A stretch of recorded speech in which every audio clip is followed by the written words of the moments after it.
Hoy vamos a contar la historia de un barco que lo tenía todo para ser una leyenda, pero que en cambio se convirtió en un símbolo de la mala suerte.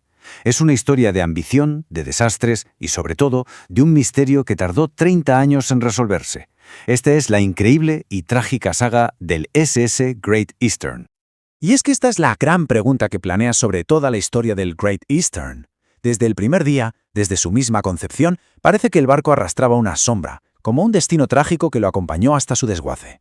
Vamos a ver por qué se decía esto. Todo empieza, como las grandes historias, con la visión de un hombre, un ingeniero absolutamente brillante con un sueño que rozaba la locura: construir un barco tan inmenso que pudiera viajar desde Inglaterra hasta Australia y volver sin tener que parar a repostar. Una auténtica proeza para la época. Y ojo, no hablamos de un soñador cualquiera. Isambard Kingdom Brunel ya era una auténtica estrella de la ingeniería victoriana. Venía de diseñar barcos de vapor revolucionarios como el Great Western y el Great Britain, que ya habían sido un éxito. Así que cuando propuso este nuevo proyecto, el mundo de la navegación contuvo el aliento. Estaba a punto de crear un verdadero coloso. Para que nos hagamos una idea de la escala de la que estamos hablando, hay que quedarse con esta cifra: 32.000. Esas eran las toneladas de su desplazamiento. En su momento era sencillamente el barco de pasajeros más grande que el mundo había visto. No existía nada ni remotamente parecido. Sus proporciones eran de verdad asombrosas. Medía 211 metros de largo, eso es casi como 2 campos de fútbol puestos en fila. Tenía unas ruedas de palas con un diámetro de 17 metros y, por si fuera poco, también una hélice de 7 metros. Era una bestia de la ingeniería, impulsada por 3 sistemas a la vez: palas, hélice y velas. Pero lo increíble no era solo que fuera grande, es que era tecnológicamente avanzadísimo. Brunel lo diseñó con un doble casco y 10 compartimentos estancos. Una medida de seguridad que, fíjate, décadas después podría haber salvado a barcos como el Titanic. Estaba literalmente adelantado a su tiempo. Bueno, pues hasta aquí todo parece un proyecto visionario, ¿verdad? Pues es justo aquí, durante su construcción en los astilleros de Londres, donde la leyenda negra del Great Eastern empieza a tomar forma. Los problemas y los malos presagios no tardaron nada en aparecer. La construcción fue directamente una pesadilla. Los accidentes mortales entre los obreros eran demasiado frecuentes. Los costes se dispararon hasta cifras astronómicas y la salud del propio Brunel empezó a resentirse por el estrés. Y en medio de todo ese caos surgió un rumor muy inquietante. Uno de los remachadores había desaparecido sin dejar rastro. Se decía que se había quedado atrapado dentro del doble casco del barco. La botadura fue el remate final. El primer intento, en noviembre de 1857, acabó en tragedia. Un cabrestante se soltó de golpe y mató a un operario. Los intentos que siguieron fueron inútiles. El gigante se negaba a entrar en el agua. Después de semanas y semanas de esfuerzo, apenas se había movido 10 metros.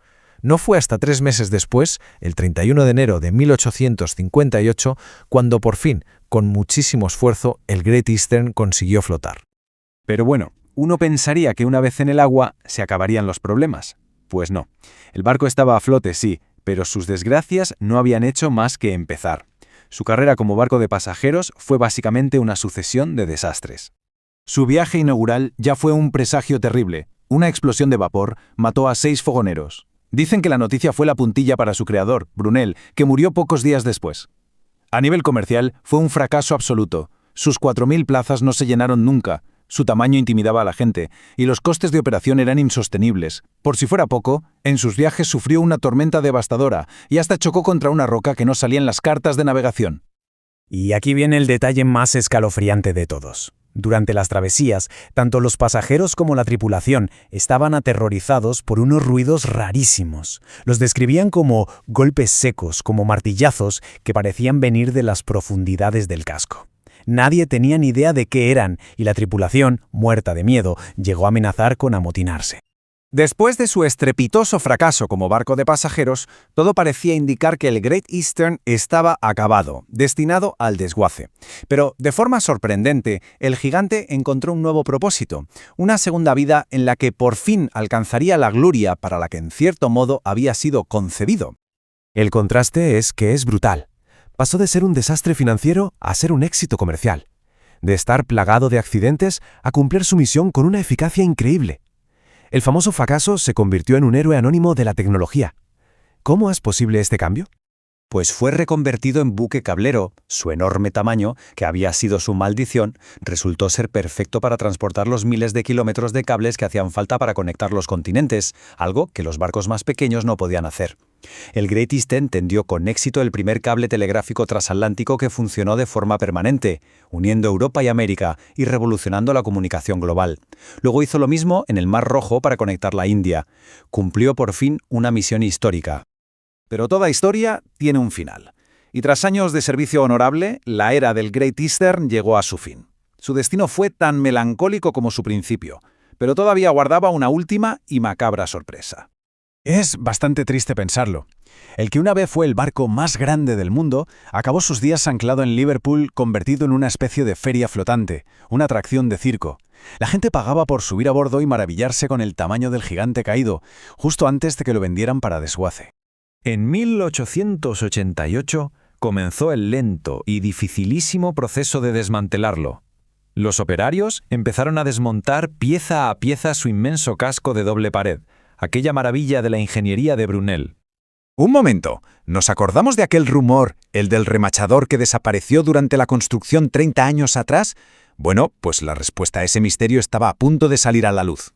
Mientras desmontaban el doble casco, en esa cavidad de apenas 1 metro de ancho, los trabajadores encontraron un esqueleto, y en su mano esquelética todavía sujetaba un martillo de remachador. Era él, el hombre desaparecido. Los golpes secos, los martillazos fantasmales que aterrorizaron a los pasajeros durante años no eran ningún fantasma, eran los ecos provenientes de su tumba de acero. Entonces, ¿estaba el barco maldito? Quizá la respuesta más terrorífica es que no, que lo que parecía un fenómeno paranormal tenía una explicación muy real, muy humana y terriblemente trágica. Y esto nos deja con una última reflexión. ¿Qué es más inquietante? ¿Un barco perseguido por fantasmas o uno que lleva la tumba de un trabajador anónimo sellada en sus propias entrañas?